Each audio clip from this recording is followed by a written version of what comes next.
salah. Ini menjadi tanggung jawab besar kita semuanya. Alhamdulillahi Rabbil Alamin. Sejatinya baca Al-Fatihah seperti itu. Makhrajnya, huruf-hurufnya harus benar. Ya, ketika kita membaca berubah maknanya.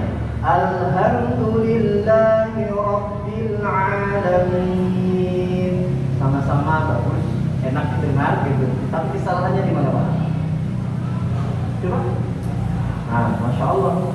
Ini bukti kalau bapaknya pernah belajar taksin itu seperti ini. Jadi kita tahu perbedaan pertama dan kedua ada kesalahan yang terjadi, yaitu mengubah huruf H jadi huruf H. Maknanya berubah, Pak. Ya, segala puji bagi Allah Subhanahu wa taala ketika dirubah jadi H, segala kehancuran bagi Allah Subhanahu wa taala. Masya Allah. Ya. Baca surah apa lagi? Surah Al-Ikhlas. Qul huwallahu ahad. Pakai qaf, katakanlah Allah, katakan. Benar pakai qaf. Kalau kita tidak hati-hati membacanya menggunakan qaf, pakai kaf. Qul huwallahu ahad. Berubah maknanya, Pak. Dari katakanlah Allah berkata jadi makanlah Allah. Masya Allah. Jemaah sekalian yang dirahmati Allah Subhanahu wa taala. Maka sudah menjadi kewajiban kita semuanya untuk bermuhasabah diri melalui nasihat tadi dari Ibnu Taimiyah tadi. Bagi siapa saja, Bapak Ibu jamaah sekalian, kita semua, saya juga termasuknya, kalau Ramadan ini kita lalai dengan yang namanya Al-Quran di depan ini, banyak sekali mushaf Al-Quran. Apakah itu hanya terpampang saja, berdiri megah seperti itu? Apakah sudah pernah disentuh oleh tangan Bapak Ibu jamaah sekalian? Atau Al-Quran yang di rumah sudah pernah tersentuh atau belum? Nah, ini menjadi kewajiban kita. Karena salah satu syafaatnya Allah Subhanahu wa taala, rahmatnya Allah Subhanahu wa taala itu bisa didatangkan kepada seorang hamba karena dia berinteraksi dengan Al-Quran. Jemaah sekalian yang dirahmati Allah Subhanahu wa taala. Nah, ini menjadi kewajiban bagi kita semua. Itu ayat di dalam surah Al-Baqarah, Syahrul Ramadan alladzi unzila fihi al-Qur'an. Dan Al-Quran itu jemaah sekalian tidak hanya sekedar buat dibaca, tidak hanya sekedar kita imani. Dan Allah menurunkan Al-Quran itu merupakan salah satu petunjuk buat kita semuanya. Kalau kita ada kegelisahan dalam kehidupan rumah tangga kita, minta sama Allah Subhanahu wa taala, baca Quran, solusinya sudah ada di situ semua. Allah yang menjamin, ya. Kalau ada orang yang mendapatkan permasalahan hidup, permasalahan urusan dunia, pusing, tidak ada solusinya, baca Al-Quran.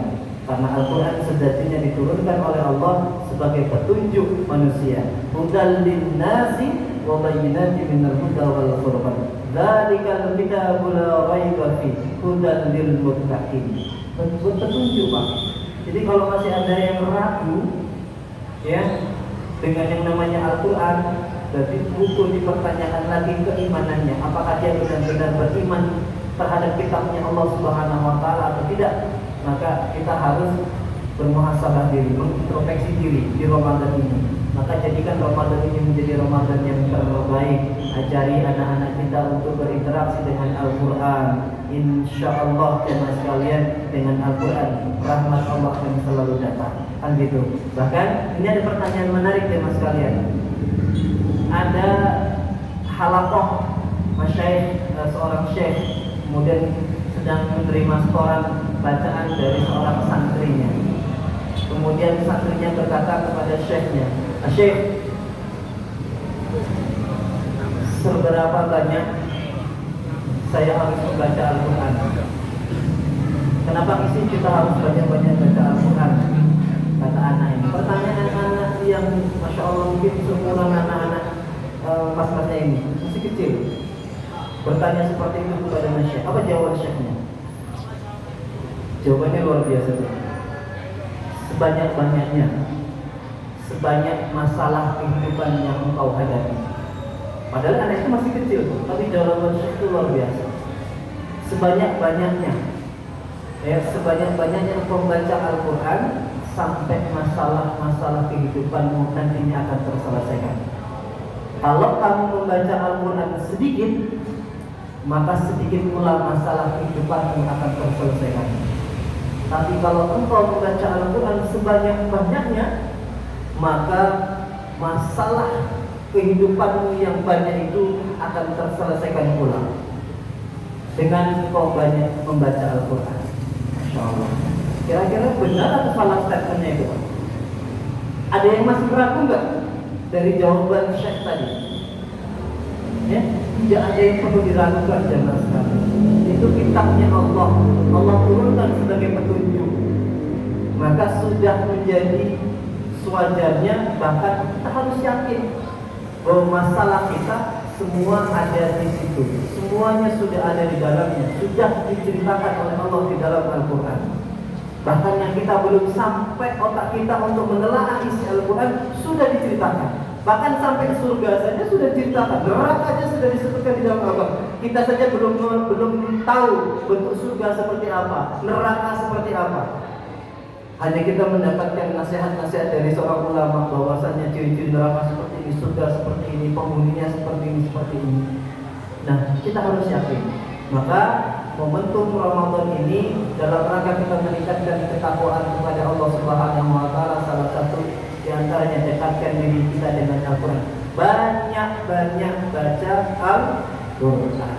Mungkin nasihat-nasihat ini sudah pernah disampaikan oleh ustaz-ustaz sebelumnya, tapi paling tidak ini menjadi cas lagi buat kita, karena HP kan sering digunakan Pak ya. Kalau sering digunakan baterainya sering lowbat. Sama iman kita itu kadang kalau tidak sering dinasehati kadang akan turun.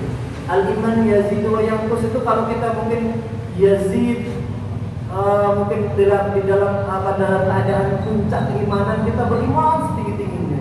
Tapi kalau sudah dalam keadaan yang jatuh sejatuh-jatuhnya bisa jadi benar-benar kita terjebak dalam dunia maksiat.